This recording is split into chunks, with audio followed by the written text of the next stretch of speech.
I signed the paper because my husband said it would keep our company alive, and now I am the one paying for it. At 2:17 a.m., I am sitting in my car outside St. Mary's Hospital, counting quarters to buy gas for my shift. My badge still says I am a senior data analyst, but security told me not to try using it again. There is a child sneaker on the passenger seat that is not mine. My phone lights up with a notification that all my professional licenses have just been suspended. By sunrise, I will learn my name was never really mine to begin with. At 2:17 a.m., I sat in my Honda Civic on the 4th level of the suite, Mary's Hospital parking garage in Phoenix, watching my breath fog up the windshield in little puffs that vanished as soon as they formed. The air smelled like exhaust and disinfectant, like someone had tried to clean the world and failed. My phone was balanced on the steering wheel because the battery was down to 9%, and the charging cable only worked if I held it at a specific angle. The dashboard clock glowed a tired blue. I had been awake for almost 20 hours, but I kept blinking like I was afraid my eyes might get stuck closed. In the cup holder, I had a pile of quarters and dimes, all scraped together from the center console and the little fabric pocket behind the passenger seat. I lined them up on my thigh and counted them twice. $4.60. Enough to buy a small coffee and maybe a granola bar from the vending machine inside the hospital, if the machine didn't eat my money like it always did. Not enough for gas. Not enough to fix the front tire that kept losing air. Not enough for anything that felt like a plan. My work shoes were still on, black sneakers with dried mop water stains on the toes. My uniform shirt was folded neatly in a grocery bag because I refused to sleep in it, even in my car, even after everything. The shirt had "Environmental Services" printed on the back in white block letters. It wasn't my field, and it wasn't what I had studied for, but it was a paycheck. And right then, a paycheck was the difference between being hungry and being starving. On the passenger seat, there was a child's sneaker, pink, tiny, and scuffed at the toe like it had been dragged across a sidewalk. I didn't have kids. I hadn't been around kids in months. I stared at it for a second, then looked away like it was a spider that might move if I watched it too long. I couldn't remember where it came from, and that bothered me more than the fact that I was sleeping in a car. My phone buzzed again. One notification, then another, then a third. The screen lit my hands in a pale, sick light. License status update. I tapped it, because my brain was still stupid enough to believe that tapping could change reality. The email was from the Arizona Board of Clinical Data Practices, which wasn't even a board I thought about on a normal day. It was one of those background things in your life, like insurance cards or fire alarms. It existed, you paid attention when you had to, and then you went back to living. My status had been suspended, effective immediately, pending investigation. My throat went tight, like someone had reached in and pinched it. I scrolled down to see the reason, and my hands started shaking so hard I had to brace my elbow against the steering wheel. Allegations of data misconduct. Breach of patient privacy. Unethical practice. I let out a laugh that sounded wrong in the quiet car, too sharp, too loud. It wasn't funny.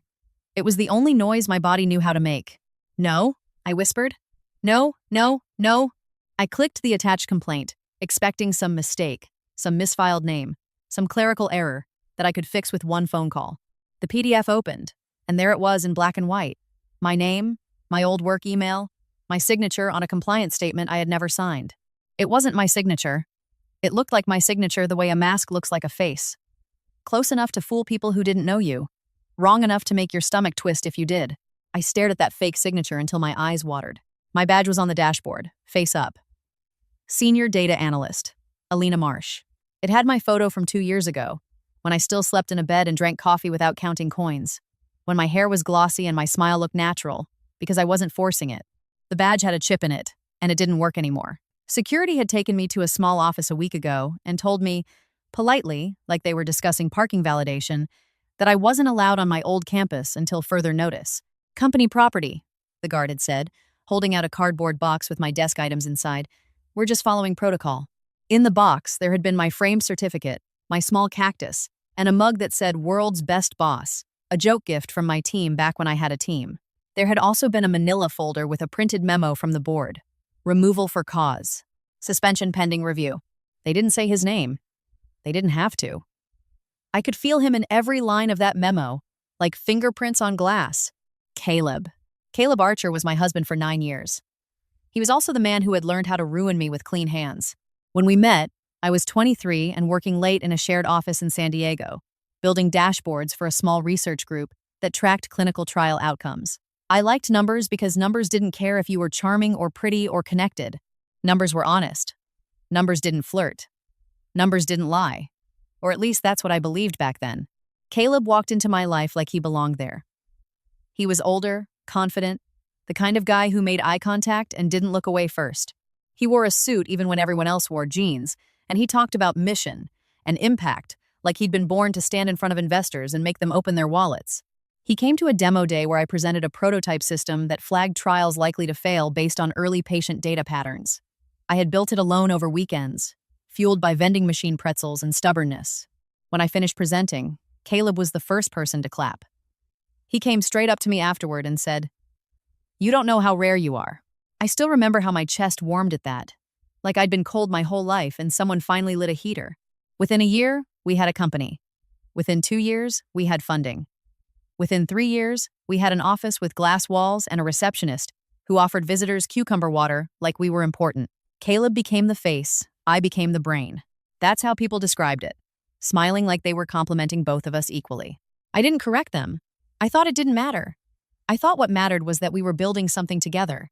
The first time Caleb asked me to sign something without reading it, it was small. "Just HR stuff," he said, sliding papers across the kitchen island while I stirred pasta. "They need it by tonight. You trust me, right?" I signed, because I loved him, and because pasta water was boiling over, and because in a marriage you're supposed to trust. That's what I told myself. The second time, it was bigger. "Investor language," he said. "It's standard. It doesn't change anything. It just keeps them calm." The third time was the one that mattered, and he timed it perfectly. The company was under pressure. We had a major client threatening to pull out. Caleb came home looking pale, like he'd aged 5 years in a day. He loosened his tie and said, "We're in trouble." He told me we needed to restructure. He told me the only way to keep our intellectual property protected was to move certain assets into a holding company temporarily. He said, "It's like putting jewelry in a safe during a storm." He looked me right in the eye and said, "If you don't sign, we lose everything." I signed. Now I sat in my car in a hospital garage and watched my life unravel in real time on a screen that kept dimming because my battery was dying. Another email came in. This one wasn't from the licensing board. It was from a bank I didn't recognize. "Welcome to your new account." I tapped it, heart pounding, and saw my name listed on the account header, except it wasn't Elena Marsh. It was Elena Archer. A name I hadn't used since the divorce papers were served. The account balance was 0. Underneath that was a message. "Unusual activity detected. Account restricted." I swallowed hard, tasting old coffee and fear. My fingers moved on their own, opening my banking app. My main account had been frozen 2 weeks ago, pending verification. My credit card had been declined at a gas station last Thursday, and I'd stood there with my card in my hand while the clerk watched me like I was trying to steal. I'd left without buying anything, cheeks burning, pretending I'd forgotten my wallet. I thought that was the bottom. Then my phone buzzed with a text from an unknown number. "You should stop fighting. You'll only make it worse." I stared at it. I didn't need the number saved to know it was him. Caleb always wrote like that. Short. Certain. Like he was issuing instructions to an employee. My hands clenched around the phone until my knuckles hurt. My heartbeat thudded in my ears. I wanted to throw the phone against the windshield. I wanted to scream. Instead, I typed with shaking thumbs. "Who is this?" The response came almost immediately. "Don't play dumb, Lena. You always were smart. Just not smart enough." The old familiar nausea rolled through me, the one I'd lived with for years without naming it. In our marriage, Caleb never yelled. He didn't have to. He used calm sentences like knives. He used smiles like locks. I deleted the draft reply I wanted to send. I took a long breath in through my nose and let it out slowly, counting to 4 the way a therapist once taught me in a waiting room. 1, 2, 3, 4. I hadn't been to therapy in months. I couldn't afford it. I couldn't afford anything that didn't come from a vending machine. I rubbed my eyes with the heel of my hand and tried to think like the person I used to be. The woman who could find patterns inside chaos. The woman who could read a spreadsheet and see the lie hidden in a column. "What's the pattern?" I whispered to myself. The pattern was that everything that touched my name was being poisoned. My licenses, my accounts, my reputation, my ability to work in the only field I'd ever cared about. He wasn't just divorcing me. He was deleting me. A knock on the window made me flinch so hard I almost dropped my phone. I turned my head and saw a woman standing outside my car. Late 40s, maybe. hair pulled into a neat bun, charcoal blazer that looked too expensive for a hospital garage at 2 in the morning. She held a slim leather portfolio tucked under one arm and a lanyard that didn't match hospital staff. I cracked the window an inch. "Can I help you? Miss Marsh?" she asked, voice steady, like she already knew the answer. My stomach tightened. "Yes. My name is Renee Halverson," she said. "I'm an attorney. I represent the estate of Dr. Margaret Sloan." My heart gave a single hard thump, like it had hit a wall. Dr. Sloan. Margaret Sloan was the woman who mentored me when I was young and hungry and still believed intelligence was armor. She was brilliant, ruthless in the best way, and the closest thing I ever had to a professional mother. I hadn't seen her in 3 years, not since she left the industry after a scandal that never made sense to me. I stared at this stranger in the garage and felt the air get thinner. "Dr. Sloan is... Why are you..." "Dr. Sloan passed away 6 weeks ago," Renee said. No dramatic pause, just the words, clean and devastating. My mouth opened, but nothing came out. Renee shifted her portfolio, calm as a person delivering groceries. Before she died, she established a sealed trust. "You are named as the primary beneficiary." I blinked. Once. Twice. Like blinking could clear the sentence into something else. "That's not possible," I said, and my voice sounded small even to me. I haven't spoken to her in years. "It's possible," Renee replied, and her gaze didn't soften. "And there's a condition."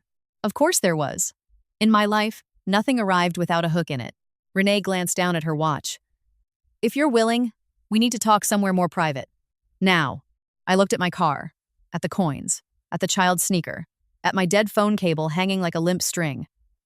My whole body felt like it was made of bruises. "Why me?" I whispered. Renee's eyes held mine, and for the first time, something like emotion flickered across her face. Not pity, not sympathy, something sharper. "Because, Doctor Sloan believed you were the only person who wouldn't sell the truth for comfort," she said. "And because someone has been using your name like a weapon." My throat tightened again. I tasted metal. Outside, far below us, an ambulance siren wailed and faded into the night. Renee waited, unhurried, like she knew I didn't really have a choice. I stared at the text on my phone. "You should stop fighting." And then up at the woman holding the portfolio, standing in the fluorescent hum of the garage, as if she'd stepped out of a different world. I nodded once. "Okay," I said, and my voice came out steadier than I felt. "Tell me what she left me." Renee opened her portfolio, and as she pulled out the first page, I realized with a cold, sinking certainty that whatever I thought my life was, whatever I thought Caleb had already taken, was about to be proven wrong in ways I couldn't even imagine. Renee didn't hand me the document right away. She looked at me like she was measuring something, maybe how much I could handle without breaking in half. "Can you drive?" she asked. I nodded automatically. My hands were shaking, but they had been shaking for weeks. Shaking didn't stop you from functioning. It just made everything feel like it might shatter if you moved too fast. "Follow me," she said, stepping back from the car. She walked to a dark gray SUV parked 2 rows over. It was spotless, the kind of car that never had fast food wrappers on the floor or empty gas lights blinking at you like a warning you couldn't afford to answer. I started my Civic and followed her down the spiraling exit ramp, out into the warm Phoenix night. The air outside looked soft and normal, like nothing in the world was wrong. Traffic lights blinked yellow at empty intersections. A couple walked across the street, holding hands, laughing at something private and small. I followed Renee onto the freeway, then off again 15 minutes later, near a cluster of low office buildings and medical complexes. She pulled into a lot in front of a 24-hour coffee place with bright white lights and too many windows. I parked 2 spaces away and turned off my engine. The sudden quiet inside my car made my ears ring. Inside, the coffee shop smelled like burnt espresso and vanilla syrup. A college kid in scrubs was asleep over a textbook in the corner. A nurse argued softly with someone on speakerphone near the counter. Life. Normal life. I felt like I was standing outside of it, looking through glass. We sat at a small table near the window. Renee ordered black coffee. I ordered water because it was free. The barista didn't look at me twice. I appreciated that more than I could explain. Renee opened her portfolio and slid a thick envelope across the table. "This is a summary," she said. "The full trust documentation is over 200 pages, and you shouldn't read it without counsel." My name was printed on the envelope in clean black ink. Elena Marsh. Not Archer, not anything else, just me. I stared at it for a long second before opening it. Inside were 3 things: a summary letter, a notarized document, and a USB drive taped to the paper. I unfolded the letter first. Elena? If you are reading this, I am already gone. I'm sorry for that. I would have preferred to explain this to you myself, but timing has never been polite to either of us. I had to stop reading for a second because my vision blurred. I pressed my fingers into the bridge of my nose and forced myself to keep going. I know you think I disappeared. I didn't. I was pushed out, and I let it happen because I was watching something bigger unfold. I watched what happened to you. I watched who you married. I watched what he did to you professionally. I could not interfere without making it worse. If you are holding this, it means two things. You survived, and he went too far. I swallowed hard. Renee said nothing. She just sipped her coffee like we were discussing quarterly taxes. I kept reading. You are now the controlling beneficiary of the Sloan Ethical Compliance Trust. The trust holds a 62% controlling stake in Sentinel Biocompliance, headquartered in Boston. You also inherit my voting rights in 3 federal advisory committees connected to medical data oversight. There is a condition. You must assume interim CEO control of Sentinel Biocompliance within 30 days. You must maintain the position for no less than 1 year. During that time, Sentinel will undergo a full federal audit cycle under your leadership. If you resign, fail the audit, or sell controlling interest, Sentinel transfers into a permanent public interest nonprofit, and you lose all voting authority. I leaned back in my chair. The coffee shop lights felt too bright. I can't do that, I said quietly. I've been out of the industry for almost 3 years. My licenses just got suspended. Renee folded her hands. Dr. Sloan anticipated that. I looked down at the letter again. Your licenses will be reinstated once the formal complaint against you is reviewed. The review has already been requested by parties with federal oversight authority. My stomach flipped. She knew, I whispered. She suspected, Renee said. Dr. Sloan was very good at pattern recognition. I looked at the USB drive taped to the paper. What's this? I asked. Part of what she left specifically for you, Renee said. Video files, internal reports, and something else. I peeled the tape back slowly, like the drive might explode if I moved too fast. It was plain black. No label, no brand name, just data, waiting.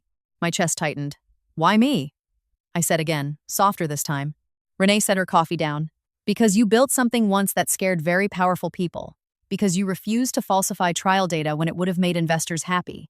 Because you walked away instead of compromising patient safety. I stared at her. I didn't walk away.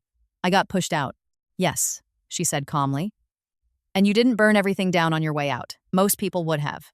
I didn't know if that was supposed to be a compliment. The barista called someone's name. Milk steamed. Cups clinked. The world kept turning. What happens if I say no? I asked. Then Sentinel becomes a nonprofit watchdog organization, Renee said. Dr. Sloan structured it that way on purpose. She believed either outcome would protect the industry from itself. I ran my hand over my face. My skin felt too tight, like it didn't quite fit me anymore. And if I say yes? I asked. Then you become one of the most powerful regulatory gatekeepers in American biotech compliance, Renee said. Overnight. The word overnight made something inside me laugh. Nothing in my life had ever happened overnight. Everything was slow pressure, slow erosion, slow control. I looked down at my hands. The nails were uneven from nervous chewing. There was still a faint chemical smell on my skin from cleaning solvents at work. I'm sleeping in my car, I said. I have $4 and change to my name. My ex-husband is texting me like he owns my future. And you're telling me I could be running a national compliance firm in Boston in a month. Yes, Renee said simply. I let out a breath that shook on the way out. I don't even have a winter coat, I said, because my brain had apparently decided that was the most important detail. Renee almost smiled. That can be arranged. I stared at the letter again, at Margaret Sloan's signature at the bottom. Strong, sharp, unmistakable. Memories hit me in flashes. Her voice correcting me during presentations. Her hand squeezing my shoulder after I refused to alter patient data for a client. The day she told me, if you want to change this industry, you need to be willing to be very lonely for a very long time. I had thought she meant professionally. I picked up the USB drive and turned it over in my fingers. Does he know? I asked quietly. About the trust? Renee said. No. About any of this? Renee watched me carefully. Your ex-husband has been named in 3 preliminary inquiries connected to data chain of custody violations. Nothing public yet. My pulse thudded in my ears. I didn't file anything, I said. I know, she said. I thought about Caleb's text. You should stop fighting. I thought about the fake signature, the frozen accounts, the complaint that erased my career in one email. I thought about the years I spent believing I was safe, because I was smart. I need to ask you something, I said. Of course. If I take this, I said slowly, if I do this job, I'm not just running a company, am I? Renee didn't answer right away. She reached into her portfolio and pulled out one more document, sliding it across the table. It was a list of companies currently under federal review. I scanned the first few names. Then I saw it. Archer Clinical Systems. My stomach dropped so fast I thought I might be sick. No, I whispered. No, that's not possible. Renee's voice stayed calm. Preliminary stage only. Nothing proven. I stared at the name until the letters blurred. Caleb's company. Our company. The thing I had built with him from nothing. The thing he took from me piece by piece until I was left with a cardboard box in a parking garage. If I take Sentinel, I said, my voice barely above a whisper, I'll be overseeing compliance reviews that could destroy him. Yes, Renee said. I closed my eyes. My heartbeat was loud and fast and steady. Fear and something else. Something colder. Sharper. I don't want revenge, I said, and it was the truth. I know, Renee said. I want the truth on record, I said. I want what happened to me to be documented, proven, so it can't happen to someone else. Renee nodded once. That is exactly why Dr. Sloan chose you. I opened my eyes and looked down at Margaret's letter one more time. At the line where she wrote, "You survived," and he went too far. I folded the paper carefully and slid it back into the envelope. Okay, I said. Renee tilted her head slightly. Okay, I'll do it, I said. I'll go to Boston. I'll take the job. I'll pass the audit. I swallowed hard. And if the truth destroys him, I said quietly, that's on him, not me. Renee studied my face for a long second, then nodded. Good, she said. Outside the window, the sky was starting to lighten at the edges. Morning was coming, whether I was ready or not. I sat there with a glass of free water, a dead phone battery, and a future I didn't understand yet. And I felt something shift inside me. Small, fragile, but real. For the first time in months, I didn't feel like I was disappearing. But deep down, in the place where instincts live, I knew something else too. If Margaret Sloan had built this entire structure around me, and if Caleb had gone too far, then whatever I thought the worst part of my past was, I hadn't seen the real version yet. The next 48 hours felt like moving through someone else's life while wearing my own skin. Renee booked me on a flight to Boston, leaving the following afternoon. She said the delay was to give me time to gather anything I wanted to bring. The word anything felt almost funny. Everything I owned fit in 2 duffel bags and a plastic storage bin in the trunk of my car. That morning, after the coffee shop meeting, I drove to the weekly motel where I had been staying before I couldn't afford it anymore. The manager let me into the storage closet in exchange for $20 I promised to send later. The air inside smelled like bleach and dust. My bin sat exactly where I had left it, between a broken mini fridge and a stack of folded cots. I opened it slowly. Inside were my old notebooks, 3 years of handwritten data modeling ideas, compliance mapping concepts, notes from conferences I had attended back when I still had badges that opened doors. There were also 2 framed photos, one of me and my mom at a county fair when I was 15. One of me and Caleb standing in front of our first tiny office. Both of us smiling like we had just discovered gravity didn't apply to us anymore.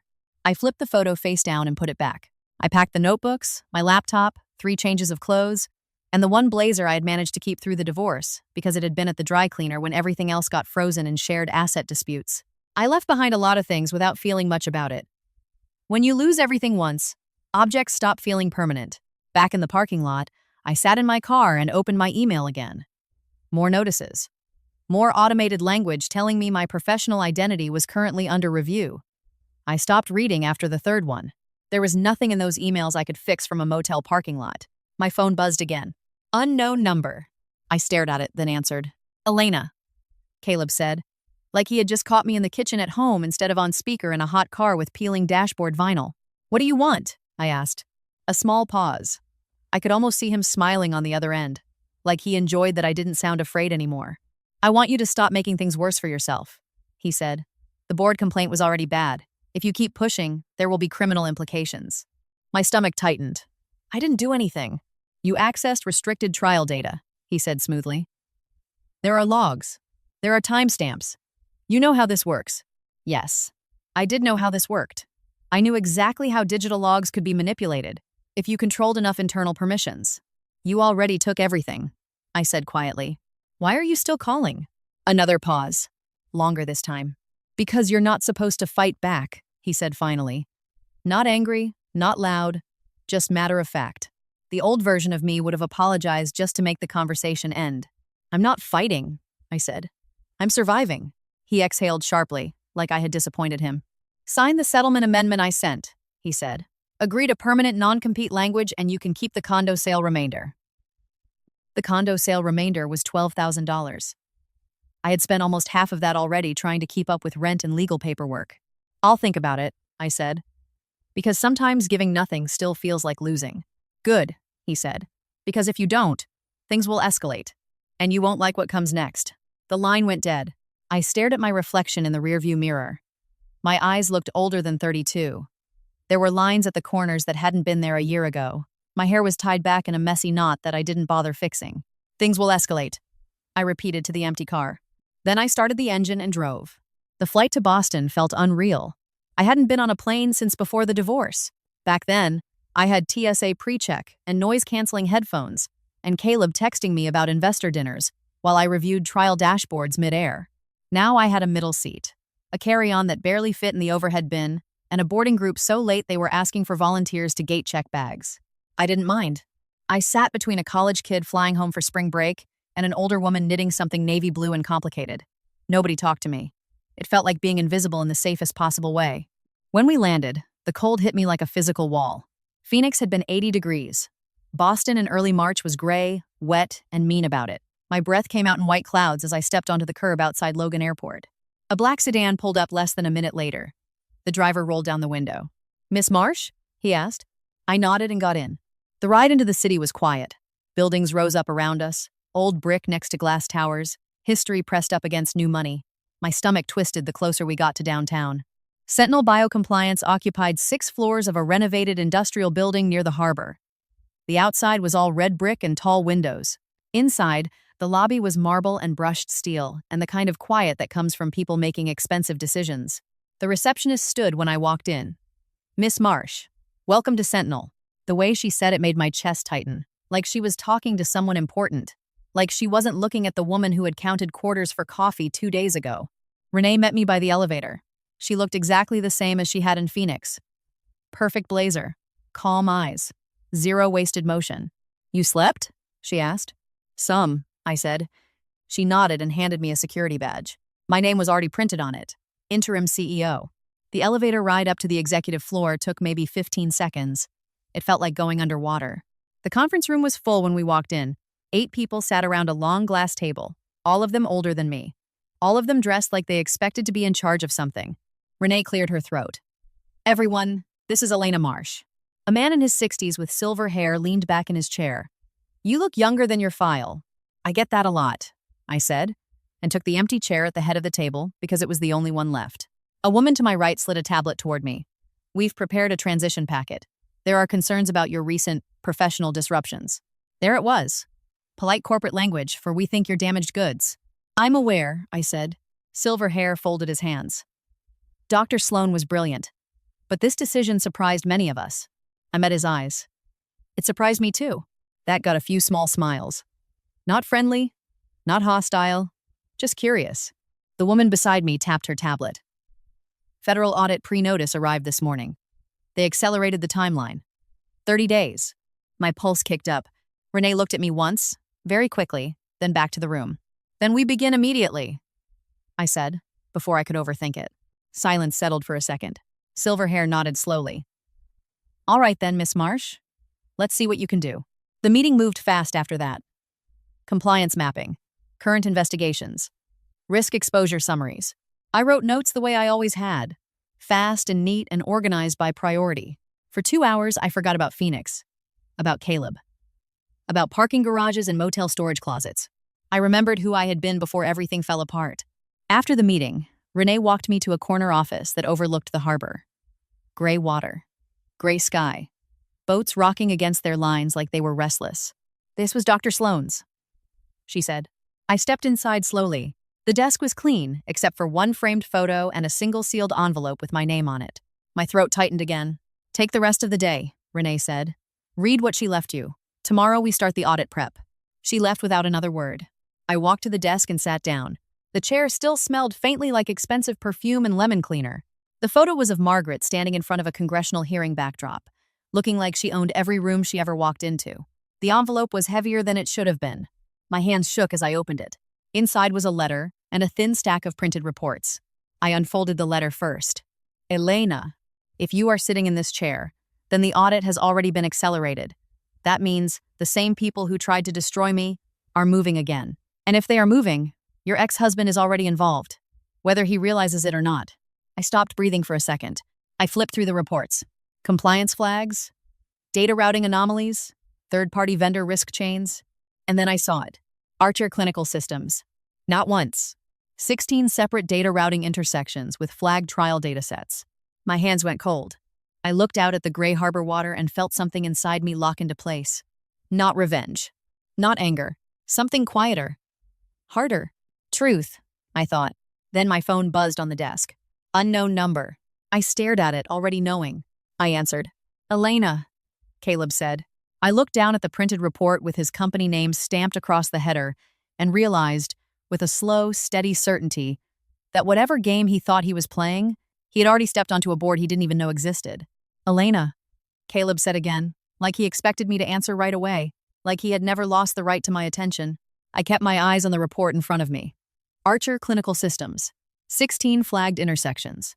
16 points where data had moved in ways it shouldn't have, through vendors that existed mostly on paper, through servers registered to companies that didn't appear to have real employees.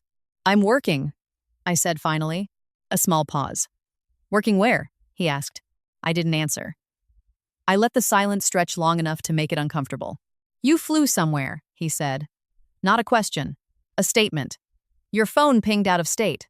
Of course it did. Caleb always tracked patterns. He probably still had contacts at telecom companies. Or maybe he just paid for services that did it for him. He never liked not knowing where I was. I needed a job, I said. You have options, he said. You just have to stop making yourself a problem. I stared out at the harbor. A tugboat moved slowly across the gray water, steady and patient. I'm not making myself anything, I said. I'm just living. Another pause. I could almost hear him recalibrating, deciding which version of himself to use. Charming. Concerned. Threatening. He usually mixed all three. You always were dramatic when you were stressed, he said lightly. Listen, I'm trying to help you. The board is considering escalating the complaint to federal review. If that happens, you could lose your career permanently. My fingers tightened on the edge of Margaret's desk. My career is already gone, I said. It doesn't have to be, he said quickly. Sign the amendment. Walk away clean. I'll make sure the complaint disappears. There it was. Not even hidden anymore. I closed my eyes for a second, feeling my heartbeat slow instead of speed up. Months ago, this conversation would have made me panic. It would have made me scramble to fix things, to negotiate, to make myself smaller so he felt bigger. Now I just felt tired. I have to go, I said. Elena. I ended the call. The office was silent, except for the low hum of the building systems. I set my phone face down and looked back at Margaret's letter. If the audit accelerated, the same people who tried to destroy me were moving again. I didn't know exactly who those people were yet, but I knew one thing with absolute clarity. Caleb wasn't just involved. He was standing in the middle of it. I spent the next 3 hours reading every report in the stack. Vendor chains, data transfer authorizations, third-party compliance certifications. I made notes the way I always had, circling patterns, drawing arrows, writing question marks in the margins. By the time the sun started going down outside the harbor windows, I had a rough map in my head. Archer Clinical wasn't moving data directly. That would have been too obvious. Instead, data moved from trial sponsors to a data normalization partner, then to a quality validation subcontractor, then to a storage vendor that mirrored data for redundancy. 3 layers, 3 companies, all technically legal. Except all 3 were owned by the same private holding group registered in Delaware with no physical office, and one listed director who also happened to sit on 2 advisory boards connected to federal trial approvals. My stomach turned. This wasn't sloppy corruption. This was architecture. There was a knock on my open office door. I looked up. A tall man in his late 30s stood there, holding a tablet and a coffee. Sorry, he said. I didn't want to interrupt if you were doing whatever genius thing Dr. Sloan thought you'd do. I blinked. I'm just reading reports. He stepped inside anyway and set the coffee on my desk. I'm Daniel Cho, Senior Compliance Operations, Margaret second in command for audit prep. I nodded. Elena Marsh. I know, he said. I read your file and your old conference papers. That surprised me enough that I just stared at him. You wrote the early predictive variance modeling work, right? He said. The stuff about detecting trial failure risk through patient dropout pattern clustering? Yes, I said slowly. That was good work, he said simply. Most people never connect compliance risk to patient behavior patterns. Margaret did. That's why she liked you. Something tight in my chest loosened just a little. He gestured toward the stack of reports. Find anything interesting yet? I turned the top page so he could see the vendor chain diagram. He leaned closer. That's not great. No, I said. It's not. He straightened. You think it's intentional? I think someone built this system very carefully, I said. And I think it's been running for years. He was quiet for a second. Federal audit is going to tear this industry open, he said finally. Yes, I said. It is. He studied my face for a second. You're not excited about that. No, I said. I'm not excited about hurting people who didn't know this was happening. But I'm also not willing to let it keep happening. He nodded once. Like that answer told him something he needed to know. My team is staying late to start mapping audit exposure scenarios, he said. You should come sit with us. It'll help them see you as real. I almost laughed. I am real. I know, he said. They just don't know you yet. I followed him out to the main operations floor.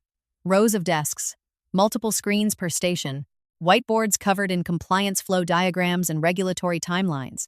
Conversations stopped for half a second when I walked in. Not hostile, just alert. Daniel clapped his hands once. Everyone, this is Elena. A woman with bright red glasses gave me a small wave. A guy with a beard nodded. Another woman pushed her chair back slightly, like she was making room for me before I even asked. It wasn't warm, but it wasn't cold either. It was cautious. Good, I thought. Cautious was honest. I sat at an open workstation and started reviewing live audit prep dashboards with them. Risk scoring models, documentation gaps, regulatory exposure heat maps. After about an hour, someone asked me a technical question. Then another. Then another. By 9 p.m. It felt less like I was visiting and more like I was working. For the first time in years, I felt like my brain was being used for the thing it was built for. Around 10, Daniel handed me my coat. I hadn't even noticed he'd left to get it from my office. You should go, he said. You have a long month ahead. I nodded and rode the elevator down alone. Outside, the harbor wind cut straight through my blazer. I pulled the coat tighter and stepped into the waiting car Renee had arranged for me temporarily. As we pulled away from the building, my phone buzzed again. Unknown number. I stared at it, then answered. Elena, Caleb said. I watched the Sentinel building get smaller in the rear window. You should have taken the settlement, he said quietly. This is going to get ugly. I thought about Margaret's letter, the vendor chains, the federal audit, the reports with his company name buried in them like landmines. I said slowly. It already is. You don't understand how big this is, he said. I looked out at the dark water. I'm starting to, I said. He was quiet for a long moment. Then he said something that made my stomach drop. Stay out of Boston, he said. This isn't your fight anymore. The line went dead. I sat back against the seat, heart pounding. Mind suddenly sharp and clear in a way it hadn't been since before everything fell apart. Because Caleb only ever said things like that when he was scared. And if he was scared of me being in Boston, then whatever I was about to uncover wasn't just about one company, or one complaint, or even one industry. It was about something much bigger than I had ever imagined being part of. I didn't sleep much that night. The apartment Sentinel had arranged for me was clean, quiet, and overlooking a narrow street lined with brick buildings and small restaurants that closed before midnight. The bed was soft enough that my body didn't trust it. I lay there staring at the ceiling, replaying Caleb's words over and over. Stay out of Boston. He had never said anything like that before. Caleb didn't warn people away from things unless he believed he controlled them, or unless he was afraid someone else might take that control away. At Femme, it's ready, eh? I gave up on sleep and made coffee in a kitchen that still smelled like fresh paint. I stood at the window while it brewed, watching early delivery trucks crawl down the street. Boston woke up slower than Phoenix. The air looked heavier here, like it held on to things longer. I showered, dressed in the only two outfits that passed for executive professional in my current life, and left by 6:45. Sentinel's building was already alive when I walked in. Cleaning crews finishing up. Early shift compliance analysts logging in. Security nodded at me like I belonged there now. The badge still felt strange, clipped to my coat pocket. Daniel was already at his desk when I reached the operations floor. He looked up, mildly surprised. "You're early," he said. "I used to get to the office before sunrise when we were preparing for trial submission deadlines." I said. "It feels normal." He nodded. "Good, because today is going to be ugly." He handed me a tablet and gestured toward the main conference room. "Federal Preliminary Audit Team is requesting live access to our vendor chain mapping models. They're moving faster than anyone expected." Live mapping. I followed him into the conference room. 3 screens already displayed Sentinel's compliance architecture dashboards. 2 men and 1 woman sat at the table, all wearing the same neutral expression people in federal oversight roles perfected over years. Introductions were brief. Titles were long. By the time we sat down, they were already asking questions. "Walk us through vendor Tier 3 data mirroring protocols," the woman said. Daniel started, then glanced at me halfway through like he was offering me the floor without making it obvious. I leaned forward and pulled up the diagram I had marked the night before. "Tier 3 mirroring is supposed to function as cold storage redundancy only," I said. "But we're seeing activity patterns consistent with active access, not passive storage." The older man on the audit team leaned back slightly. "Meaning?" "Meaning someone is pulling data from storage nodes that should only be writing, not reading," I said. Repeatedly. Across multiple trial datasets. The room went quiet. "How long?" the second auditor asked. "Preliminary estimate," I said. 2 to 3 years minimum. Possibly longer. Daniel shifted beside me. I could feel the tension coming off him like heat. The woman nodded slowly. "You have company-level names attached to these patterns?" "Yes," I said. I didn't say Archer Clinical out loud. Not yet. Not until it was formally requested. The meeting lasted 3 hours. By the end of it, Sentinel was officially in deep audit cooperation status, which meant every system, every vendor, every data pathway was now open to federal review. When the auditors left, the operations floor felt louder somehow, like everyone had been holding their breath and suddenly remembered how to talk again. Daniel leaned against the conference table and rubbed his face. "Well," he said. "That escalated." "Yes," I said. He looked at me carefully. "You knew it would." I didn't answer right away. Then I said, "I suspected." He nodded, like that was enough. By noon, my email inbox was filling with meeting requests, legal coordination calls, and internal status reports. I was halfway through reviewing Sentinel's historical audit response library when Renee stepped into my office. "You need to see this," she said. She closed the door behind her and set a printed document on my desk. It was a legal filing notification. Civil complaint. Filed in California. Plaintiff. Archer Clinical Systems. Defendant. Elena Marsh. My hands went cold. "Filed this morning," Renee said. "Alleging theft of proprietary algorithm structures and breach of fiduciary duty during your tenure as co-founder." I stared at the words until they stopped looking like English. "He's trying to bury me in legal process," I said. "Yes," Renee said. "And he's trying to establish public narrative before audit findings surface." I flipped through the complaint summary. It was detailed, carefully worded, built to sound reasonable to people who didn't know how internal startup governance actually worked. "He's claiming I copied core modeling logic when I left," I said. "I didn't even have access to production code after the board removal." "I know," Renee said. "But lawsuits don't need to be true to be expensive." I set the papers down. "Good," I said quietly. Renee studied me. "Good?" "He's panicking," I said. "This is preemptive positioning." She didn't disagree. I leaned back in my chair and stared at the ceiling for a second. My heartbeat was steady, not racing, not shaking. "You need to countersue," Renee said. "But not immediately." I nodded. "We wait." "Yes?" she said. "We let the audit data build first." I thought about Caleb telling me to stay out of Boston. He knew. Maybe not everything, but enough to be scared. That afternoon, Daniel brought me deeper into Sentinel's historical case archive. Past audit conflicts.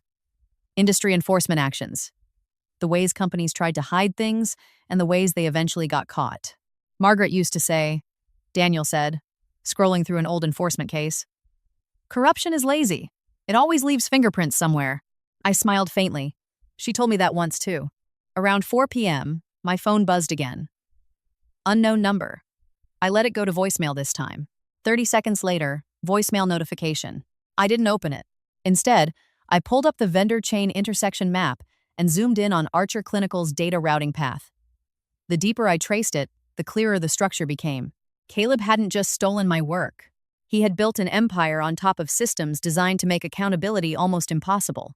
I sat there staring at the screen, and instead of anger, I felt something colder. Focus. Because this wasn't about him hurting me anymore. This was about patients whose data had been touched by systems they never consented to. Trials that might have been influenced. Outcomes that might have been skewed. That mattered more than my history with him. At 6 p.m., most of the office started to empty out. I stayed. 8 p.m. It was just me, Daniel, and 2 audit prep analysts still working. Around 8:30, Daniel stood up. "I'm grabbing dinner from the place downstairs. You want anything?" I shook my head. "Not hungry." He hesitated. "You should eat." "I will," I said. "Later." He nodded and left. I pulled Margaret's second report stack closer and opened the next folder. Inside were internal whistleblower tip summaries from the last 18 months. Most were vague, hard to verify. Probably noise. Then I found one flagged for executive review. Anonymous. Mentions data mirroring access patterns, tied to Archer. Clinical subcontractor network. My pulse kicked up slightly. The date on the tip was 14 months ago. Before my board removal. Before the divorce filing. Before everything. I stared at the screen, my stomach twisting. Because if someone had already been flagging Archer's data behavior back then Caleb hadn't just turned on me. He had turned on me while already knowing the company was standing on something unstable. I leaned back slowly, the office lights humming overhead, Boston Harbor wind rattling faintly against the glass. And for the first time since I got on that plane, I realized something that made my skin go cold. I might not have been removed from the company because I was inconvenient. I might have been removed because I was too close to seeing what was really happening. I sat there for a long time after that realization, staring at the whistleblower summary like it might change if I blinked enough. 14 months ago. That was 3 months before the emergency board meeting. Before Caleb started pushing me out of investor calls. Before IT restructured my access permissions. Before the first anonymous HR complaint showed up in my file claiming I was unstable under pressure. My stomach twisted slowly, like something heavy was turning over inside it. I scrolled through the whistleblower note again. A note. Concern regarding unauthorized mirrored data access across secondary vendor nodes. Possible commercial data repurposing risk. Recommend immediate internal audit. No names, no accusations, just a warning. And then, at the bottom, status update. No action taken. Insufficient evidence. I exhaled slowly. Of course, no action had been taken. Because if someone had followed that thread, they might have ended up exactly where I was now staring straight at Archer Clinical's data infrastructure. I reached for my phone and opened my voicemail. One message. Unknown number. I pressed play and set the phone on the desk. Elena, Caleb's voice said, calm as always. You really should call me back. This is getting bigger than you understand. I'm trying to keep you from getting hurt. The message ended. I deleted it without saving it. Not because I wasn't afraid. Because I was starting to understand the shape of the fear. And it didn't belong to me anymore. Around 9 p.m., Daniel came back with a paper bag and set it next to my keyboard. You're eating, he said. I don't care if you're hungry. I opened the bag. Turkey sandwich. Chips. Bottle of water. Thank you, I said, and meant it more than I expected. He leaned against the desk. You look like someone who just connected 2 dots they didn't want connected. I swallowed a bite of sandwich and said, I found a whistleblower tip from before I was removed from Archer. His eyebrows went up. That's not great timing. No, I said. It's not. You think they pushed you out because you were close to finding something? Yes, I said. I think I was getting too curious without realizing it. He was quiet for a second. Then this audit, he said slowly, isn't just about industry cleanup. No, I said. It's about someone protecting themselves before anyone else could see the full picture. He nodded once, like he had just accepted something uncomfortable. I'm in, he said simply. I looked up. In? Whatever this turns into, he said. Audit work? Legal fallout? Public mess. I'm in. Something tight in my chest loosened again. Thank you, I said. He shrugged. Margaret didn't trust many people, she trusted you. That's good enough for me. By midnight, we had built a preliminary timeline board. Whistleblower tip, vendor expansions, Archer clinical subcontractor onboarding dates, my access reduction milestones, board meeting scheduling. It was messy, but it told a story. And the story said this had been building for years. At 12:40 a.m., I finally left the building. The harbor wind cut straight through my coat again, but I barely felt it. The car ride back to the apartment was quiet. Boston at night looked older than Phoenix ever did.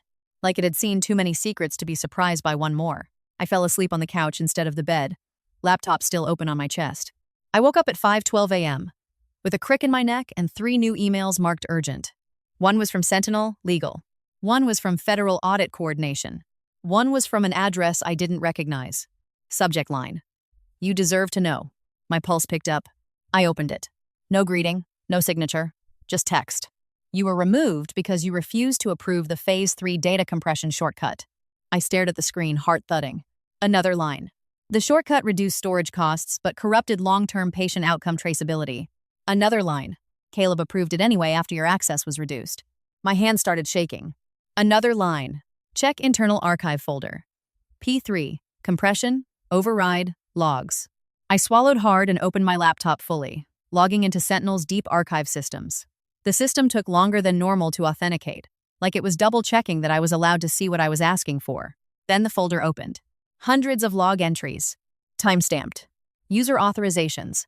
Overread flags. And then I saw it. Admin authorization token. Caleb Archer. Override approval. Phase 3 compression protocol deployment. I stared at the screen until my eyes burned. Phase 3 trials weren't theory. They were the last step before drugs reach the public, the last chance to catch side effects, long-term complications, rare reactions, and compression shortcuts that broke traceability meant if something went wrong later, you might never be able to prove which dataset caused it. I pushed my chair back slowly and stood up, my legs feeling like they belonged to someone else. This wasn't just corporate fraud. This was patient safety risk on a scale I didn't want to think about yet. My phone buzzed. "Unknown number," I answered before I could stop myself. "Elena," Caleb said. I closed my eyes for a second, steadying my voice. "Yes. You need to listen to me," he said. "Whatever you're looking at, you don't understand the full context." I thought about the logs, the timestamps, the override tokens. "I understand enough," I said quietly. "You're going to hurt a lot of people if you keep digging," he said. My grip tightened on the phone. I said slowly. "You already did." Silence. Then he said something that made my stomach drop in a completely new way. "You think I built this?" he said. "Elena, I didn't start it. I just made sure we survived it." The line went dead. I stood in the middle of the apartment, phone still in my hand, heart pounding. Because if Caleb was telling the truth, and I didn't know if he was, but if he was, then whatever I was uncovering wasn't just one corrupt founder cutting corners. It was a system that existed long before either of us ever walked into biotech, and I had just stepped directly into the middle of it. I stood in the middle of the apartment for a long time after the call ended, staring at nothing, listening to my own breathing. "You think I built this?" "I didn't start it. I just made sure we survived it." Caleb had never framed himself as a follower before. He liked being the architect, the one in control, the one who saw moves 3 steps ahead of everyone else. The idea that he had stepped into something already built felt wrong. And yet, the vendor chains, the mirrored access nodes, the advisory board overlaps, the whistleblower tip that no one followed. This was bigger than a startup fraud scheme. I walked back to the table and sat down, opening my laptop again. I pulled up the Phase 3 compression override logs and started cross-referencing timestamps with vendor activity patterns. If this was systemic, there would be overlap. There would be shared timing windows. Infrastructure reuse. "Lazy corruption," Margaret used to say, "always leaves fingerprints." By 6:30 a.m., I had found 3 other companies using nearly identical compression authorization language in their audit history metadata. Different file names, same structural logic, same exception routing path. My stomach turned. This wasn't innovation. This was template corruption. I saved the files to a secure Sentinel evidence directory and sent Daniel a message. "We need to talk first thing." "This is bigger than Archer," he replied 3 minutes later. Already on my way in. By 7:15, we were both in my office, doors closed, blinds halfway drawn against the gray Boston morning. I turned the screen toward him. "Look at the authorization pattern structure," I said. He leaned forward, scanning silently. His jaw tightened. "Same architecture," he said. "Different companies. Same compliance bypass language." "Thanks for watching." "Yes." "Jesus," he said under his breath. I pulled up the timeline overlay I had built. "Whistleblower tip hits 14 months ago," I said. 3 months later, my access gets reduced. 6 weeks after that, the board removes me. 2 months later, Phase 3 compression shortcut gets approved under Caleb's token. Daniel sat back slowly. "They didn't just remove you because you were inconvenient," he said. "No," I said. "They removed me because I would have followed the pattern. He rubbed his face. If this is cross-company systemic, federal audit is going to turn into a criminal investigation wave. Yes, I said. And someone knows it's coming. He looked at me carefully. Your ex. You think he's warning you or threatening you? I said slowly. He's trying to decide if I'm still someone he can control. Daniel nodded once. And are you? No, I said. He believed me. I could see it. Around 9 a.m., Sentinel Legal called an emergency strategy meeting. Federal Audit had requested expanded historical vendor data from 3 additional companies, 2 of which matched the pattern set I had found. By noon, rumors were already moving through industry channels. Something big was happening. No one knew what yet, but they could feel it. At 1:20 p.m., Renee walked into my office holding her phone like it was radioactive. You need to see this, she said. She handed it to me. News alert headline. Former biotech founder sued by Archer Clinical for intellectual property theft. My name. My photo from an old conference. The article was already painting the narrative. Disgruntled former founder. Alleged proprietary algorithm duplication. Questions about data ethics. He's going public, I said. Yes, Renee said.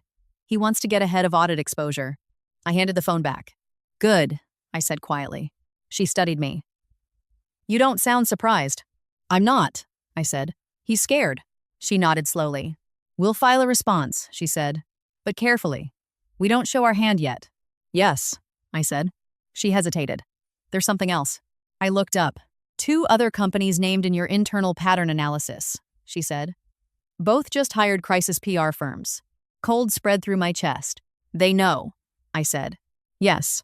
The rest of the afternoon blurred into meetings. Audit prep. Legal positioning. Internal risk mapping. I answered questions, made decisions, approved document release protocols. At 5 p.m., Daniel dropped a printed file on my desk. Anonymous package arrived at reception, he said. No return address. Inside were printed Slack message screenshots. Executive channel. Archer Clinical. Timestamped from 18 months ago. I scanned the messages. We need to move forward with compression implementation before Q4 audit cycle. What about Elena? She's already flagged data retention inconsistencies. Then remove her access quietly. Don't escalate. And then Caleb's username. Agreed. I'll handle Elena. My vision tunneled for a second. Not speculation. Not theory. Not pattern inference. Proof. I sat down slowly. Daniel didn't say anything. He just stood there, waiting. I was never collateral damage, I said quietly. No, he said. You were an obstacle. I swallowed hard. I didn't cry. I didn't feel like screaming. I felt clear, cold, focused in a way that made everything else feel like background noise. Secure chain of custody, I said. Already done, he said. Notify Renee, I said. Already texting her. I nodded once. By 7 p.m., Sentinel Legal had the Slack screenshots archived under federal evidence protocol. By 8 p.m., Renee confirmed we would not release them publicly yet. Their leverage, she said, and protection. At 9 p.m., I finally went home. The apartment felt smaller tonight, like the walls had moved in an inch. I sat on the couch, staring at nothing, replaying one line from the Slack thread. I'll handle Elena. My phone buzzed. Unknown number. I answered. Elena. Caleb said. I leaned back against the couch and stared at the ceiling. Yes. Long pause. You've been busy, he said quietly. I thought about the audit requests, the vendor patterns, the Slack messages sitting in federal evidence storage now. Yes, I said. You don't understand what you're pulling on, he said. I closed my eyes. Then explain it, I said. Silence. Then he said something that made my blood run cold. There are people above companies, he said. Above regulators. Above boards. And they don't like attention. The line went dead. I sat there, heart beating slow and heavy, staring at the dark ceiling. Because for the first time since all of this started, I believed him. And that didn't make me want to stop. It made me want to see exactly how high this went. I didn't tell anyone about that last call right away. Not Daniel, not Renee, not Sentinel Legal. I sat with it all night, turning Caleb's words over in my head like something sharp I wasn't sure I should touch again. There are people above companies, above regulators, above boards. Caleb wasn't dramatic. He didn't exaggerate unless he was trying to manipulate. And when he was scared, he got very precise with his language. I slept maybe 3 hours, then woke up before sunrise again, heart already racing like it had never fully stopped. 6:30. I was back in the Sentinel building with coffee that tasted like burned cardboard and adrenaline humming under my skin. Daniel was already at his desk. He looked up when I walked in and studied my face for half a second. "You didn't sleep," he said. "Some," I said automatically. He didn't push. I appreciated that. "Federal audit just expanded scope again," he said, handing me a tablet. "They're pulling mirrored storage access logs from 5 additional companies." I scanned the list. 3 matched the pattern cluster I had already flagged. 2 were new. My pulse ticked up. "They're moving faster than expected," I said. "Yeah," he said. "Someone tipped them or they found something ugly." I thought about the anonymous email, the Slack messages, the whistleblower tip from 14 months ago. Or maybe, I thought, the system was finally collapsing under its own weight. At 8 a.m., Sentinel Legal and Audit Coordination ran a joint strategy session. Federal liaisons joined remotely. Everyone spoke in careful, neutral language that meant this is bigger than we're saying out loud. By 10 a.m., industry news sites were running speculative headlines. Major federal biotech compliance action imminent. Multiple firms under quiet review. Data governance questions resurface. My name was still circulating too, tied to Caleb's lawsuit narrative. Disgraced founder. Data ethics controversy. Corporate dispute. I let it happen, for now. Around noon, Renee stepped into my office and closed the door behind her. "Okay," she said. "Tell me what you didn't tell me yesterday." Let us lay plain. I looked at her for a long second. She wasn't guessing. She knew me well enough already to recognize when I was holding something back. "Caleb called last night," I said. She nodded. "And?" "He said there are people above companies, above regulators, above boards." Renee didn't react immediately, which was worse than if she had laughed. "Do you think he's bluffing?" I asked. She walked to the window and stared out at the harbor for a few seconds before answering. "I think," she said slowly, "that every industry has power layers most people never see." "That's not a yes or no," I said. "No," she said. "It isn't." I felt something cold settle deeper in my chest. "What aren't you saying?" I asked. She turned back to me. "I'm saying," she said carefully, "that if systemic data corruption patterns exist across multiple companies and advisory board overlaps, then someone benefited from not looking too closely." I swallowed. "And if federal audit is finally looking closely?" I said. "Then some people are about to lose things they've had for a very long time," she said. Silence filled the room. "Do you want to stop?" she asked quietly. The question hit me harder than anything else. I thought about the parking garage, the frozen bank accounts, the fake signature, the Slack messages. I thought about patients whose data might have been compromised, trials that might have been pushed through faster than they should have been. "No," I said. She nodded once. "Okay." At 2 p.m., Daniel called me into the audit operations room. "We have something," he said. He pulled up a new cross-company vendor ownership chart. Not just shell companies, not just subcontractors, investment groups, private equity umbrellas. 2 names appeared repeatedly across vendor networks tied to compression pattern usage. Both firms had historical board representation overlaps with federal advisory policy committees. My stomach dropped. "That's not coincidence," I said. "No," Daniel said. "That's infrastructure." I stared at the screen, feeling like the floor had shifted under my feet. This wasn't just companies cheating compliance. This was influence shaping the rules. Compliance was built around. Around 4 p.m., my phone buzzed again. This time it wasn't unknown. It was a California number I recognized from old investor relations contact lists. I answered. "Elena," a woman's voice said. "This is Marissa Cole, former Archer investor liaison. Smart. Careful. Loyal to money more than people." "Yes," I said.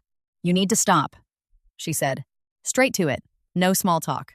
"I don't know what you think you're doing in Boston," she said. "But people are getting nervous."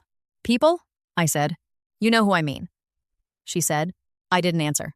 "You were supposed to fade out quietly," she said. "Take the settlement. Start over somewhere smaller." I thought about sleeping in my car. "I tried," I said. She exhaled sharply. "You're not the only person who will get hurt if this blows up," she said. "Then maybe," I said quietly, "it shouldn't have been built this way." Silence.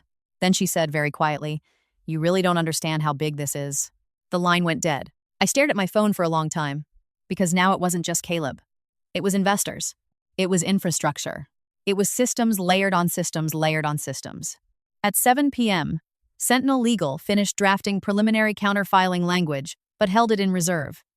We were waiting, building the evidence chain stronger, letting federal audit momentum grow. At 9 p.m., I finally left the building again. The harbor wind felt colder tonight. Or maybe I just felt more exposed. In the car ride back to the apartment, I watched Boston slide past the window and thought about Margaret. If you are sitting in this chair, then the same people who tried to destroy me are moving again. She had known, not details, but direction. Scale. I unlocked my apartment door and stepped inside. My phone buzzed again. Unknown number. I stared at it for 3 rings, then answered. Elena, Caleb said. I didn't speak. I tried to keep you out of this, he said quietly. I walked to the window and stared out at the streetlights reflecting on wet pavement. Why? I asked. Long pause. Because once you see how it really works, he said, you can't unsee it. And they don't let people like you stay inside the system if you won't play along. My heart pounded, slow and heavy. I'm already inside, I said. Silence. Then he said something that made my skin go cold. Then be careful who you trust, he said. The line went dead. I stood there in the quiet apartment, phone still in my hand, heart hammering, mind racing. Because for the first time since all of this started, I wasn't just fighting to clear my name. I was standing in the middle of something that had been built long before me. And somewhere deep down, I knew one thing with terrifying certainty. If I kept pulling on this thread, something very powerful was going to notice. I woke up the next morning with a headache that felt like it had weight. For a few seconds, I didn't remember where I was. Then the apartment ceiling came into focus, the unfamiliar crown molding, the hum of Boston traffic outside, and it all came back at once. Caleb's warning, Marissa's call, the investment groups tied to vendor chains, the audit expanding faster than anyone expected. I rolled onto my back and stared at the ceiling, forcing my breathing to slow down. You don't get to be scared now, I told myself. You were scared when you signed papers you didn't read. You were scared when your accounts froze. You were scared when security escorted you out of a building you helped build. Now, you work. By 6:15 a.m., I was dressed and out the door. Sentinel was already humming when I walked in. There was a different energy in the building now. Tighter. Faster. Conversations stopped when I walked past, not out of suspicion anymore, but because everyone understood we were standing on something unstable. Daniel met me halfway across the operations floor. You see the news? He asked. I shook my head. He handed me his phone. Breaking headline. Federal data compliance probe expands to multiple top biotech firms. Subheadline. Anonymous sources confirm pattern-based audit triggers tied to storage protocol irregularities. I handed the phone back. They're not naming anyone yet, he said. They won't, I said. Not until they're sure. He nodded. Legal wants you in conference room 3, he said. Now. I followed him down the hall. Renee was already there with 2 Sentinel legal attorneys and a federal liaison on secure video. Morning, Renee said, then got right to it. Archer filed a motion to fast-track discovery in the civil case. Of course they did.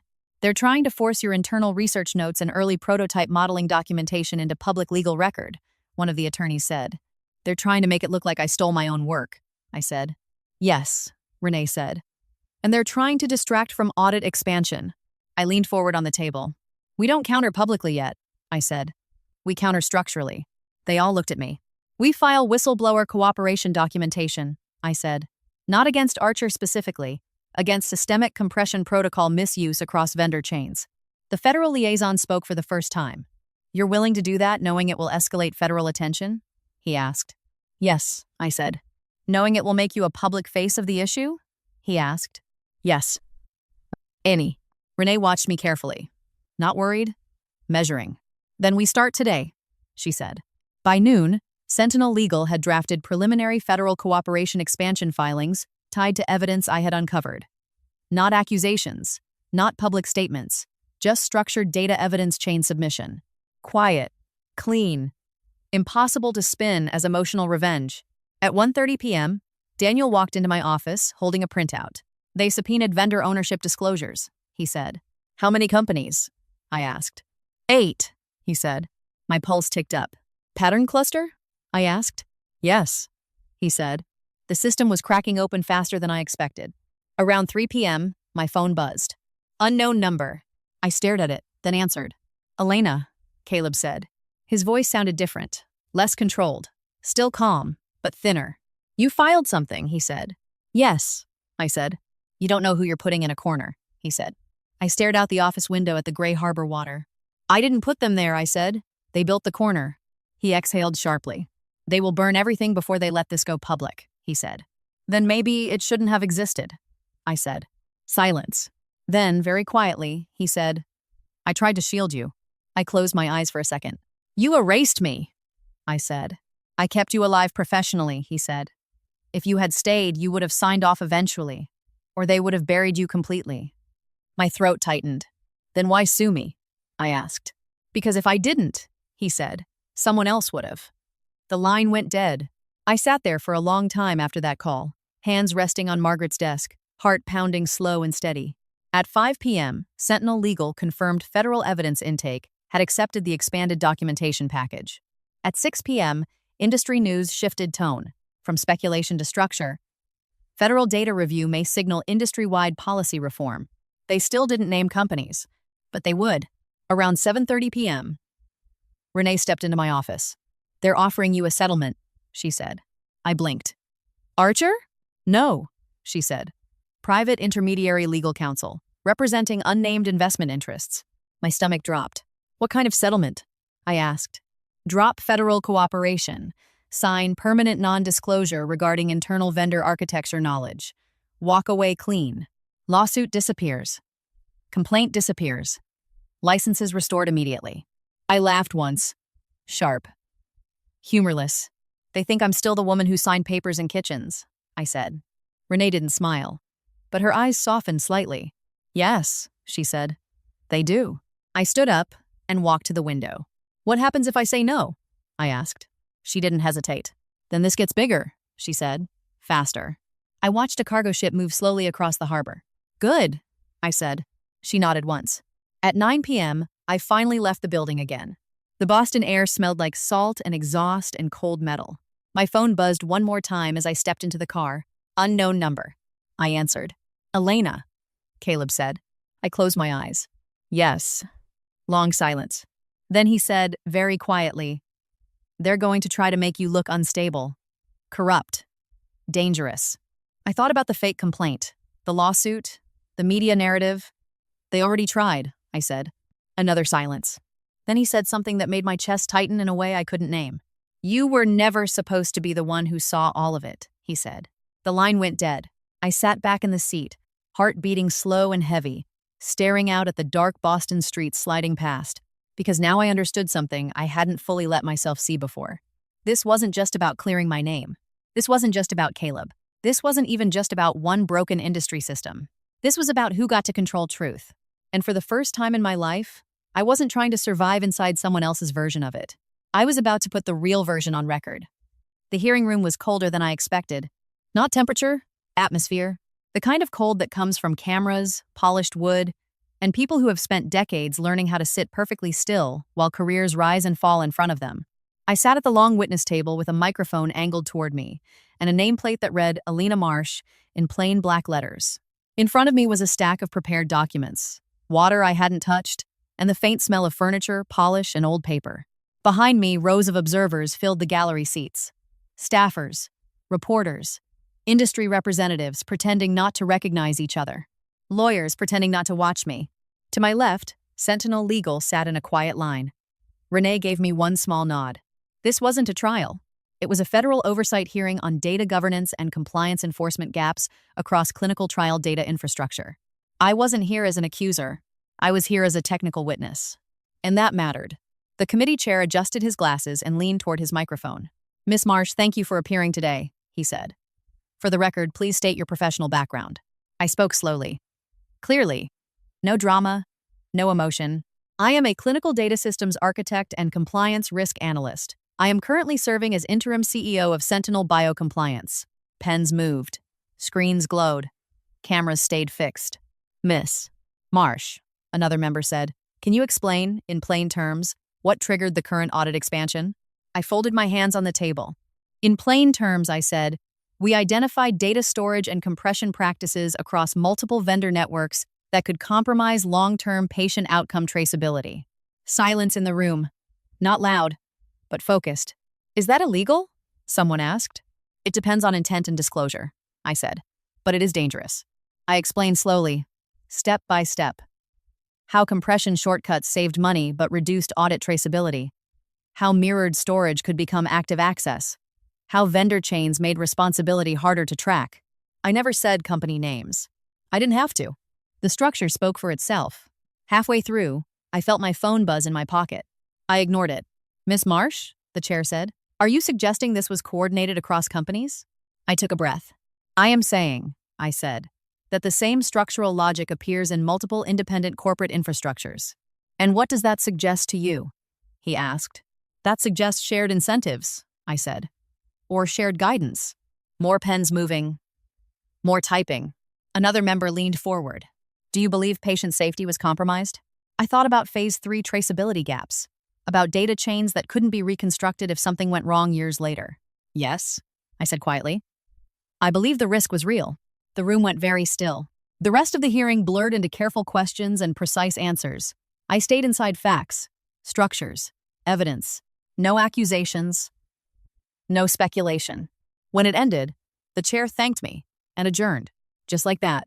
No dramatic moment, no shouting, no declarations, just the slow, grinding shift of a system starting to turn on itself. Outside, the hallway exploded into controlled chaos. Reporters, staffers, security directing traffic, lawyers guiding clients away from cameras. Renee and I moved quickly toward a private exit corridor. "You did exactly what you needed to do," she said quietly. "I know," I said. I didn't feel victorious.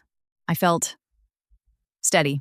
In the car, back to Sentinel, I finally checked my phone. 12 missed calls. All unknown numbers. 3 voicemails. I didn't listen to them yet. At the office, Daniel was waiting in my doorway. "You're everywhere," he said, holding up his tablet. Not headline face, but expert witness face. "Which is better?" "Good," I said. He stepped inside and lowered his voice. "Federal investigators issued expanded subpoena requests," he said. "Vendor ownership chains, advisory board overlap disclosures, financial routing documentation." "How many companies?" I asked. 12, he said. My pulse ticked up. The system was cracking. Around 6 p.m., Renee walked in again. "They're escalating settlement pressure," she said. "I figured," I said. "They increased the offer," she said. "I didn't ask how much. I'm not signing anything," I said. "I know," she said. She hesitated. "They're also preparing narrative attacks," she said. "Mental stability, professional jealousy, founder resentment." I nodded. "Let them," I said. She studied me for a second. "You're very calm," she said.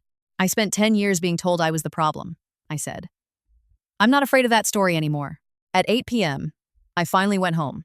The apartment felt quieter tonight, like the world outside was holding its breath. I sat on the couch and opened my voicemail.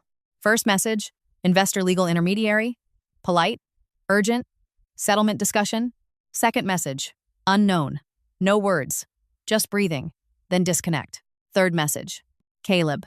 "Elena," he said, voice low. "You just put this in motion. There's no pulling it back now. Pausa. I hope you understand what that means." The message ended. I sat there for a long time, phone in my hand, staring at nothing. Because I did understand. Or at least, I was starting to. This wasn't about winning. It was about exposure. And exposure meant systems broke. Careers ended. Power shifted. People who had never been questioned suddenly were. My phone buzzed again. Unknown number. I answered. Silence on the other end for 3 seconds. Then a voice I didn't recognize. "Miss Marsh," the man said.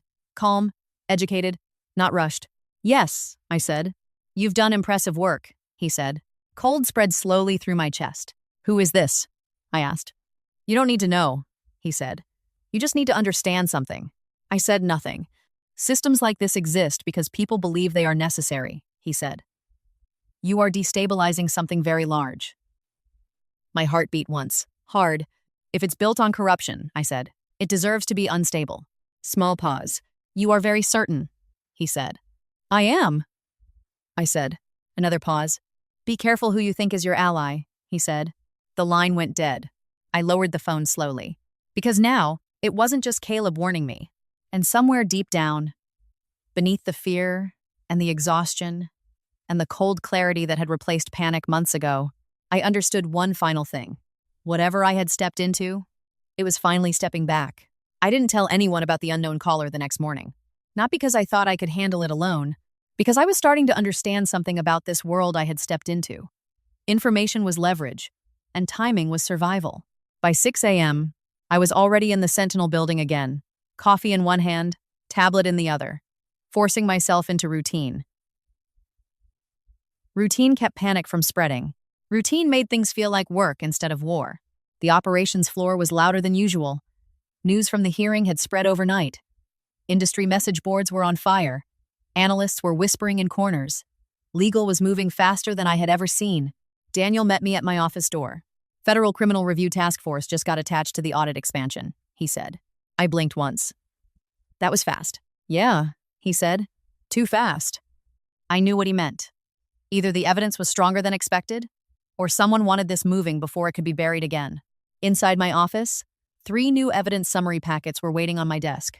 I sat down and opened the first one, vendor financial routing. The second, advisory board historical overlap mapping. The third, investment group influence timeline.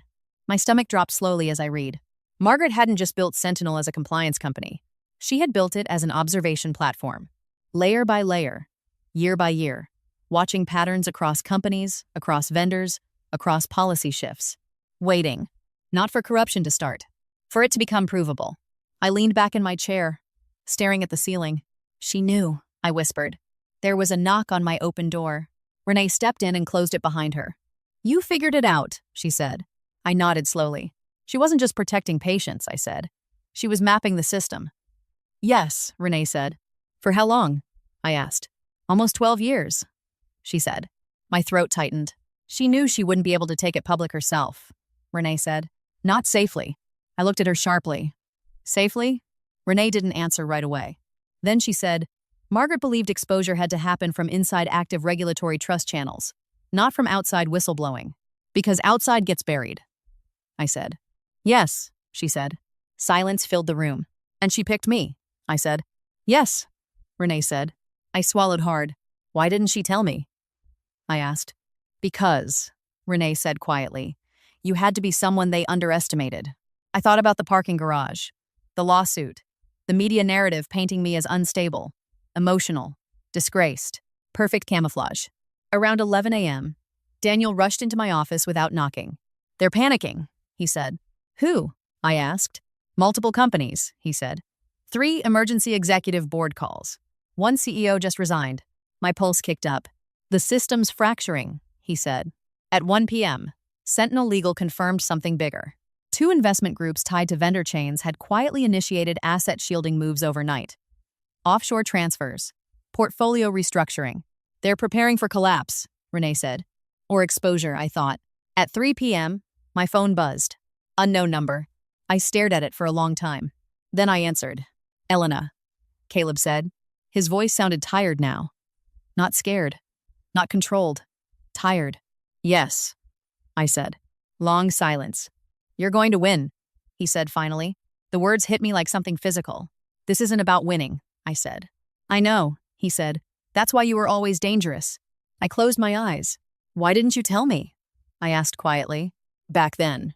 Another long silence. Because I thought I could build something good inside it, he said. I thought if I played along, I could redirect it. My throat tightened. And then? I asked. And then I realized it was bigger than me, he said. And by then, I was already part of it. I swallowed. You didn't just survive it, I said. You helped it.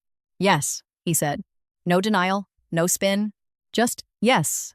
My chest hurt in a way that had nothing to do with fear. They're going to burn you publicly, he said. Even if you're right. I know, I said. And you're still going to do this? He said. Yes, I said. Long pause. I loved you, he said quietly. My eyes stung, but I didn't cry. I know, I said. But you loved control more. Silence. Then he said, be careful. The line went dead.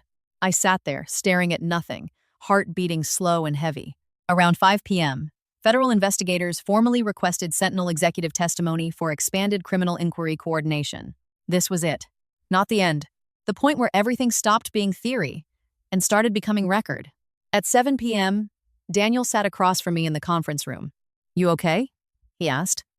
Yes, I said. He nodded. Like he believed me. You know, he said, most people would have taken the settlement. I know, I said. You didn't, he said. No, I said. He was quiet for a second. Margaret was right about you, he said. Maybe, I thought. Or maybe I just finally stopped trying to survive inside systems built by people who needed me small. That night, I stood at my apartment window looking out at Boston lights reflecting off the harbor water. My phone stayed silent. No unknown numbers. No threats. No warnings. And somehow, that scared me more than anything else had so far.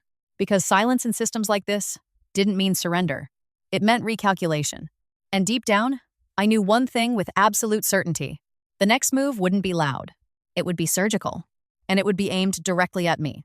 The next move came 3 days later, and it was exactly as quiet as I expected. No threats. No calls. No headlines with my face on them. Just paperwork.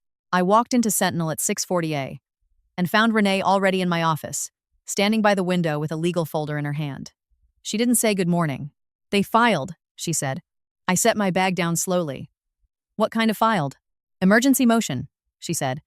Requesting federal injunction review on your executive authority tied to Sentinel cooperation. I exhaled slowly.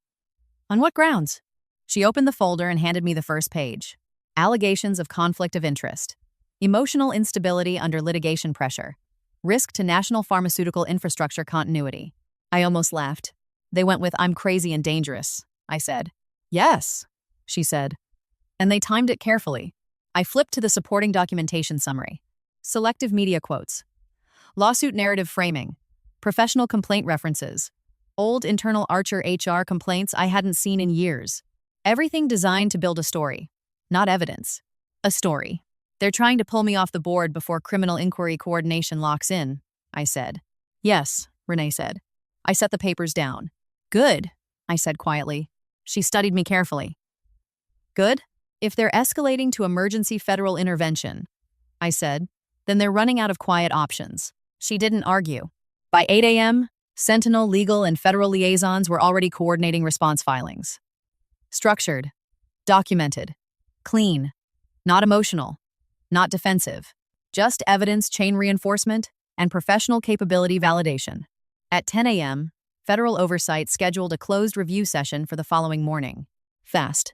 Very fast. By noon, industry media caught wind of the motion. Headlines shifted again. Controversial biotech witness faces federal capability review. Investors question compliance. Leadership stability. I read them once, then closed the browser. This was the part Margaret knew would come. At 2 p.m., Daniel walked into my office with 2 coffees. Thought you might forget to eat and drink again, he said. I took the cup. Thank you. He sat across from me. You nervous? He asked. Yes, I said. He nodded. Good. Means you understand how big this is. We sat in silence for a minute. Then he said, they wouldn't be doing this if they weren't scared. I knew he was right. At 4 p.m., Renee confirmed something else.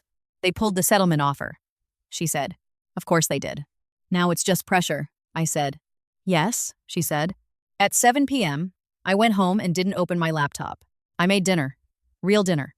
Pasta. Nothing fancy. Just food that wasn't from a paper bag. I sat at the table and ate slowly, forcing myself to exist like a normal person for at least 30 minutes. Then I cleaned the dishes and went to bed early. I slept. Not perfectly, but enough. The federal review meeting was at 9 a.m. the next morning. The room was smaller than the hearing room. No cameras, no press, just oversight officials, legal observers, and me. They asked about my background, my decisions, my emotional stability under pressure, my ability to separate personal history from professional responsibility. I answered everything honestly, not defensive, not aggressive, just factual. When they asked why I hadn't taken the settlement offers, I said, because compliance integrity can't exist if it's negotiable. One of them nodded slightly. When they asked if I understood the economic impact of widespread enforcement action, I said, yes. But patient safety risk costs more in the long run. When it ended, they thanked me and said a determination would be issued within 48 hours. The longest 48 hours of my life. On the second morning, I walked into Sentinel and knew something had shifted. People weren't whispering anymore. They were working. Fast. Focused. Determined. Daniel met me halfway across the floor. They released the determination, he said. My pulse slammed into my throat. And? I said. Full authority upheld, he said. I closed my eyes. And? I said again. Federal Criminal Inquiry Coordination expanded, he said. Multi-company. The system had officially turned. By noon, 3 companies announced executive resignations. By 3 p.m., 2 investment groups announced strategic restructuring. By 5 p.m., Archer Clinical stock dropped 30%. I didn't celebrate. I sat in my office and stared at Margaret's photo. "You built this," I whispered. "You just needed someone else to finish it." At 7 p.m., my phone buzzed. Unknown number. I answered. "Elena," Caleb said. His voice sounded smaller now, not broken, but quieter. "Yes," I said. "They're dissolving half my vendor contracts," he said. I didn't respond. "I'm not calling to fight," he said. Silence. "I just wanted you to know," he said. "You were right." My chest tightened. "This was always bigger than us," he said. "Yes," I said. Long pause. "Take care of yourself," he said. The line went dead. I stood in my office long after that, watching Boston lights reflect off the harbor, feeling something I hadn't felt in years. Not victory. Not revenge. Relief. Weeks later, federal enforcement actions were still unfolding. Quietly. Methodically. The system wasn't burning down. It was being forced to document itself. I stayed at Sentinel, passed the full audit cycle, built stronger traceability protocols, made it harder for systems like that to exist quietly again. Sometimes reporters still called, sometimes industry people still whispered, but none of it controlled my life anymore. One night, months later, I stood on the harbor walk after work, coat zipped against the wind, watching boats move slowly through dark water. I thought about the parking garage, the coins, the fake signature, the Slack message that said, "I'll handle Elena." I thought about how close I came to disappearing completely, and I understood something I hadn't been able to see back then. They didn't just try to erase me. They tried to erase the version of me that wouldn't cooperate. I breathed in the cold harbor air and let it out slowly.